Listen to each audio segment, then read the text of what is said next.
Saludos tierra, yo soy Manuel Valdés. Horas cruciales está viviendo la humanidad ante la inminencia de las elecciones presidenciales a realizarse mañana acá en los Estados Unidos de Norteamérica.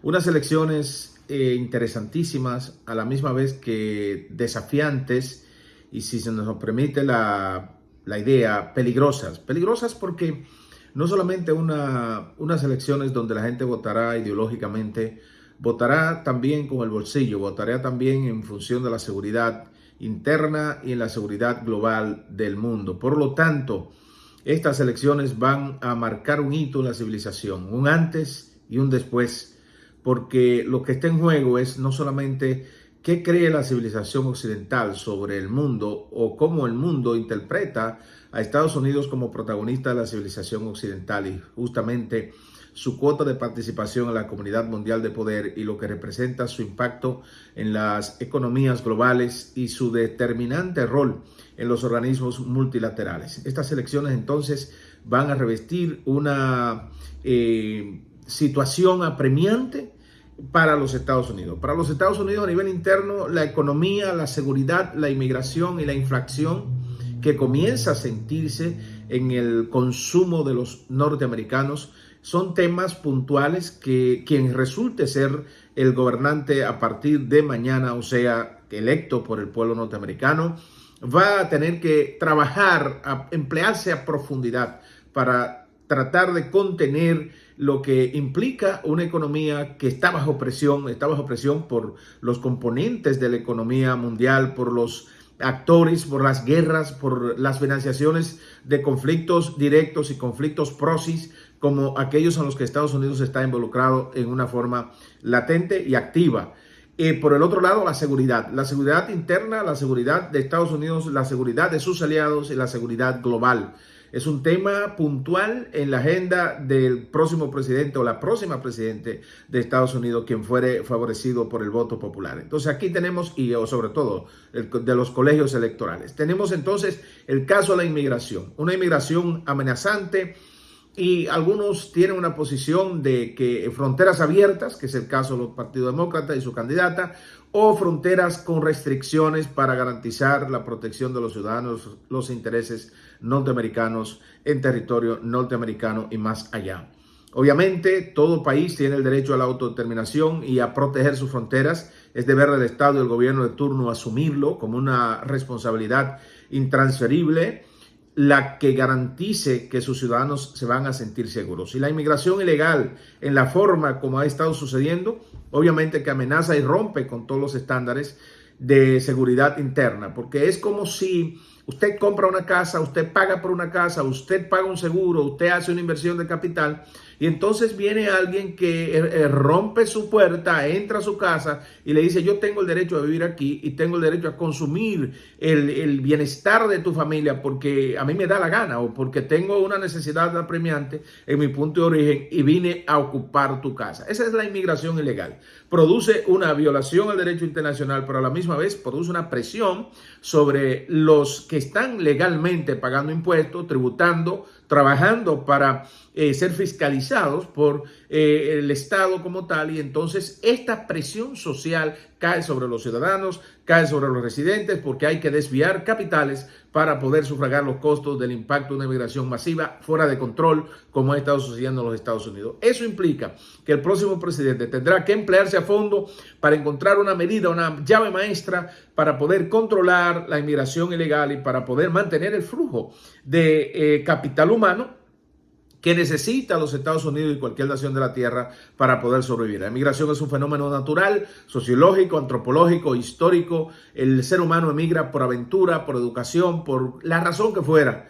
Emigra, porque la tierra es justamente de todos y todos tenemos el derecho a conocer la tierra en la que nos ha tocado vivir, pero hay unos límites territoriales, hay unas fronteras naturales, hay unas fronteras políticas que deben ser respetadas para poder tener las garantías de paz y la sana convivencia. Entonces, Estados Unidos tiene un desafío, pero no más sería solamente el asunto interno. Hablemos de América Latina, lo que se conoce como el patio trasero de Estados Unidos. América Latina, con una serie de focos de conflictos graves, Y vamos a comenzar por el caso de Venezuela, un caso no resuelto todavía por la gestión de turno, un caso que impacta notablemente la sensibilidad de las relaciones bilaterales y multilaterales en la región, por la manera como este caso ha sido visto por el mundo, un asalto a las libertades colectivas, a la democracia y a esos derechos fundamentales e inalienables de la vida y de los pueblos, de las naciones libres de la tierra. Entonces, Venezuela es un caso dramático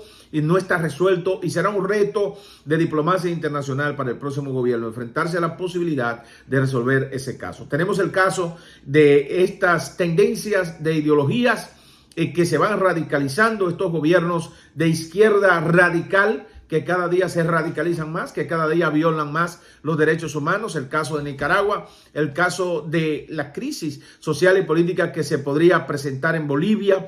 Tenemos una serie de amenazas en la región.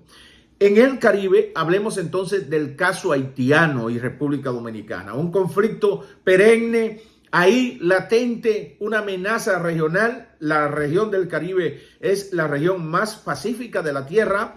No está en conflicto con ninguna potencia ni con un país vecino, salvo el caso República Dominicana y Haití. Un caso agravado, un caso perturbador para el equilibrio geoestratégico de la región. Entonces, Estados Unidos tendrá que maniobrar para arbitrar este proceso de la situación dominico-haitiana sin que se vea que es una imposición de una agenda desde Washington o de las agendas globalistas o de los intereses internacionales. Es decir, el próximo presidente de Estados Unidos tendrá el reto de manejar esa crisis regional en una zona del mundo que está ahí en sus narices, que cualquier cosa que ocurra en la República Dominicana, en la región del Caribe, va a generar un impacto directo en la economía inclusive de Estados Unidos. Porque, por ejemplo, 60% del comercio exterior de la República Dominicana es con Estados Unidos.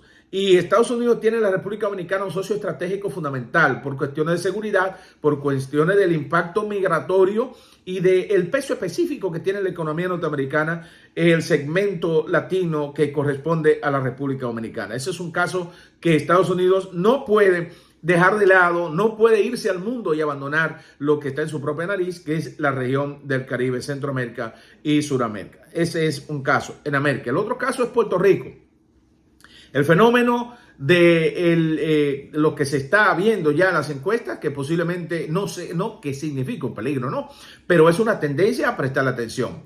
Si Puerto Rico terminará siendo un Estado libre asociado, como es, si mantendrá el status quo, si se va a convertir en un Estado más en el espectro norteamericano o si logra su independencia. Y el candidato que está proyectado y más posicionado en las encuestas recientes apunta a que un candidato independiente va a ganar las elecciones como gobernador de la isla. Entonces, ¿qué va a pasar si de repente Estados Unidos tiene que maniobrar con un estado de Puerto Rico que se independiza o que decide ser el estado número 51 o que decide continuar en el caso de estado libre asociado? ¿Cuál será la política de Estados Unidos a la región y específicamente a ese socio geográfico y estratégico que es Puerto Rico, con 5 millones de personas insertos en el espectro de los Estados Unidos? 5 millones habilitados para votar. O sea, que tienen capacidad de decidir unas elecciones. O sea, el reto del próximo presidente de Estados Unidos, y eso hace más crucial las elecciones, no es sencillo. Veamos entonces Europa, Eurasia, Ucrania, Rusia. ¿Cómo va a maniobrar Estados Unidos desde los intereses propios de Estados Unidos como nación, los intereses geoestratégicos de Estados Unidos como miembro fundamental de la OTAN? ¿Cómo va a maniobrar con el caso Ucrania, con el peso específico de Rusia, con las sanciones sobre Rusia, un Vladimir Putin amenazante que obviamente actúa como si fuera dueño del mundo, no respeta los círculos de poder, a la comunidad mundial de poder? Las sanciones aparentemente no le han afectado como para doblegar el ímpetu de su deseo de emular su grandeza. Posiblemente esté pensando ser Alexander I, Pedro el Grande o cualquiera de los antes líderes de Rusia. Stalin o quién sabe sueña con la URSS, reconfigurar el esquema de la URSS, la Unión de Repúblicas Socialistas y Soviéticas. No sabemos qué está en la cabeza de Putin. Lo que sí sabemos es que lo que se ha visto no es bueno. Entonces, tenemos el caso de Europa. ¿Cómo va a maniobrar Estados Unidos? ¿Se va a aislar de la OTAN o se va a involucrar en la OTAN? ¿Se va a mantener el protocolo de Kioto o se va a retirar del protocolo de Kioto? ¿Va a trabajar con la cuestión del cambio climático o no va a trabajar con el cambio climático? Es decir, estamos hablando de una situación de Estados Unidos compleja para este próximo cuatrenio de quien fuera presidente o presidenta de los Estados Unidos de Norteamérica. Pero vayamos entonces a Medio Oriente. El conflicto en Medio Oriente. La paz en Medio Oriente, la paz negociada, porque una paz absoluta no va a existir. Los intereses en conflicto son demasiado perturbadores como para hablar de una paz absoluta en Medio Oriente. Eso es una utopía, un sueño. Pero ¿qué mecanismo podrá implementar los Estados Unidos como juez y parte? Porque no solamente es un árbitro, es también parte en el conflicto porque tiene intereses definidos y específicamente orientados hacia Israel. Y no tiene nada de malo en que así sea. Cada país determina cómo manejar sus relaciones internacionales y gloria a Dios, digamos, que Estados Unidos entiende que Israel es un socio para la democracia y un socio importante o el más importante en la región desde el punto de vista de la seguridad estratégica. ¿Cómo va a maniobrar Israel dentro del esquema geopolítico con la continuidad de un gobierno demócrata o un gobierno republicano dentro de la situación que tiene Medio Oriente, en los 7 frentes que tiene Israel abierto, la guerra con Gaza, la guerra con Hezbollah en el Líbano, en el sur del Líbano, ya en el Líbano completo, no el sur, el Líbano, la guerra con los grupos terroristas asentados en Siria, con los grupos terroristas asentados en Irak, Irán, el ultraenemigo y el archienemigo de Israel, los yemeníes, los hutíes en Yemen. O sea, ¿cómo va a bregar Israel con la Franja de Gaza, el nuevo esquema de la Franja de Gaza, Cisjordania?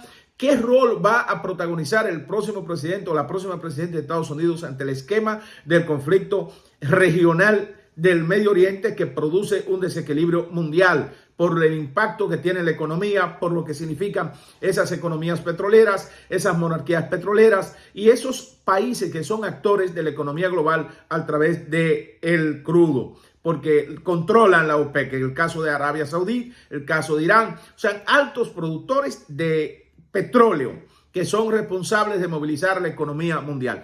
Va a seguir Estados Unidos comprándole a la OPEC, tramitando la comercialización del petróleo de Medio Oriente con el mundo que controla en el hemisferio occidental, o va a explotar Estados Unidos sus propios recursos petroleros para tener independencia energética. O sea, son una serie de caminos que el próximo o la próxima presidente tendrá que enfrentarse frente a la comunidad mundial de poder.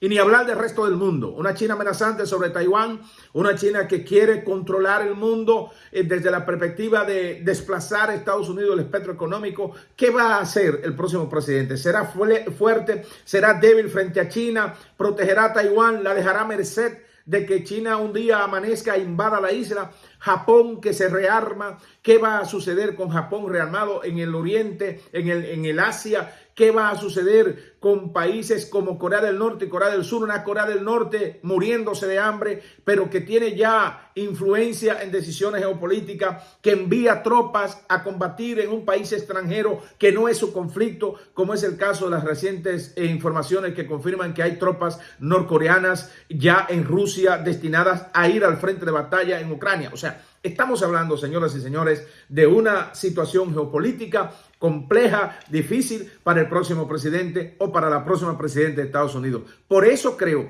que estas elecciones son históricas, son cruciales, son emblemáticas y que la humanidad vive horas cruciales en lo que ha de ser las próximas elecciones. Salga usted, si puede hacerlo, a votar mañana. Vote por valores y no por colores. Vote por agenda, por principios, por aquello que corresponda a los valores y criterios de la vida que usted tiene. Y sobre todo, que incluya preservar la vida, la familia, los valores, la sociedad y considerando y nunca olvidando que Estados Unidos es un pueblo de fe y que todo lo que atente contra esa fe debe ser combatido justamente con mucha fe de que Estados Unidos va a seguir adelante y va a seguir siendo ese referente global para las naciones de la tierra. Yo soy Manuel Valdés, analista mundial. Gracias por estar con nosotros en nuestro canal y compartir esta analogía, este análisis, digamos, de la realidad de las elecciones, el esquema geopolítico mundial y qué viene después de las elecciones de mañana. Nos veremos analizando las elecciones a partir de ya el miércoles, cuando volveremos una vez más a la mesa con ustedes para tratar este tema de interés mundial. Muchas gracias. Salud para todos.